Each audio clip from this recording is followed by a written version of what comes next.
Ada orang belum sarjana hukum atau sudah sarjana hukum tapi belum diangkat organisasi advokat, maka dan kalau dia juga memberikan bantuan hukum, sebuah kantor dan memberikan bantuan hukum pada orang, memberikan jasa hukum lah, tepatnya ya menurut undang-undang memberikan jasa hukum, menurut saya itu penipuan. Itu sama dengan kalau dokter tidak punya izin praktek tapi mengobati orang, itu pelanggaran berat itu. Jadi saya nggak bisa bayangkan ada orang belum sarjana hukum. Apa ada seperti itu ya? Hah? Ada ya?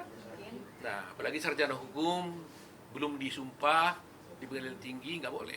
Jadi kalau kami itu di Pradi itu, kalau seseorang diangkat menjadi advokat, orang kan baru pendidikan dulu, sudah pendidikan, kemudian dia magang 2 tahun berturut-turut. Selama magang berturut-turut, baru dia diangkat menjadi advokat. Setelah dia diangkat menjadi advokat, baru disumpah oleh pengadilan tinggi, baru dia bisa berpraktek. Jadi panjang. Nah, yang sekarang ini saya nggak tahu, ditempuh nggak ini semua? Ditempuh nggak pendidikannya? Ditempuh nggak magangnya? Ditempuh nggak pengangkatannya? Ditempuh nggak penyumpahannya? Nah, kalau nggak ditempuh, akibatnya nanti yang rusak itu ya itu pelayanan kepada masyarakat. Nah, jadi kalau sampai ada kalau di Pradi itu, sekiranya dia sudah pendidikan, sudah magang, diangkat, sudah lulus ujian, lulus ujian, tetapi dia belum selesai magang 2 tahun, ini nggak boleh berpraktek.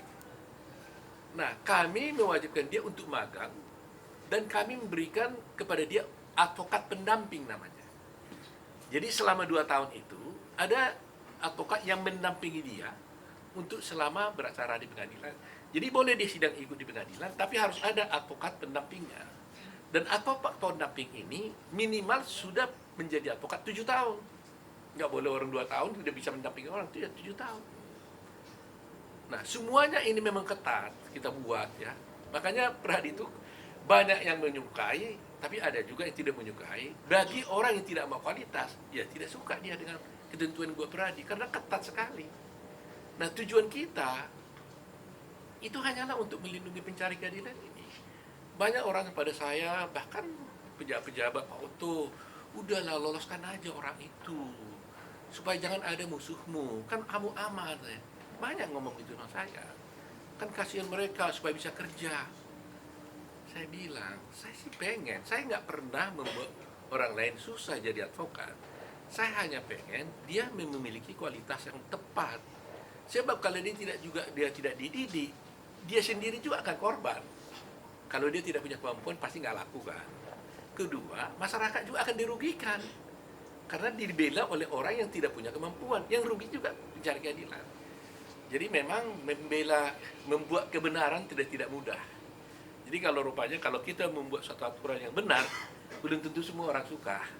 Ada saja yang tidak sependapat. Tapi itulah perjuangan kita yang harus kita perjuangkan terus. Jadi bagi saya, apapun katanya soal berhasil di tangan saya atau tidak single bar itu, bagi saya itu is a must. Itu adalah suatu keharusan. Karena sudah terbukti dan teruji di seluruh dunia. Jadi di dunia ini, di organisasi advokat di seluruh dunia ini, hampir seluruhnya itu adalah single bar. Hanya satu. Nggak ada yang dua. Jadi artinya ini sudah diuji. Makanya dulu waktu undang-undang advokat dibuat di Indonesia, nggak ada yang ribut tentang single bar. Semua setuju membackup itu. Ya kan? Ketika Pradi juga berdiri, semua setuju. Nggak ada yang ribut. Tapi ketika ada perbedaan pendapat sesuatu hal, ya akibatnya mengatakan, ya jangan single bar, multi bar. Oh, banyaklah teori dibuat kan. Tapi ya itulah perjalanan hidup.